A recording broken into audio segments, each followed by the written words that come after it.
सोलापुरात बॅनरबाजीचं युद्ध पेटलं असून चेतन नरोटे यांना भाजप कार्यकर्त्यांनी जसास तसं उत्तर देत अपयशी शहराध्यक्ष म्हणून डिवचलं।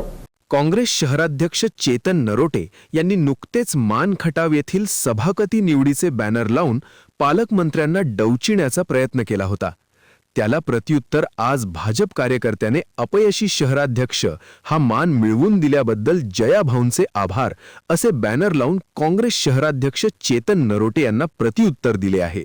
या बॅनरमध्ये काँग्रेस पक्ष शहराध्यक्ष म्हणून धुरा सांभाळल्यानंतर कशा पद्धतीने काँग्रेसची वाट लागली, 44 नगरसेवकांवरून 2 नगरसेवकांवर आलेला काँग्रेसचा उतरता क्रम असेल, मुख्यमंत्री, केंद्रीय गृहमंत्री, विद्यमान खासदार, मध्य विधानसभा मतदारसंघात 15 वर्ष आमदार असणाऱ्या काँग्रेसचा विधानसभेला डिपॉझिट जप्त करून सुपडा साफ केल्याबद्दल अपयशी शहराध्यक्ष चेतन नरोटे यांचे अभिनंदन अशी मजकूर असलेला बॅनर त्यांच्याच प्रभागात लावण्यात आल्याने बॅनर वॉर सुरू झाले असल्याची चर्चा रंगली आहे।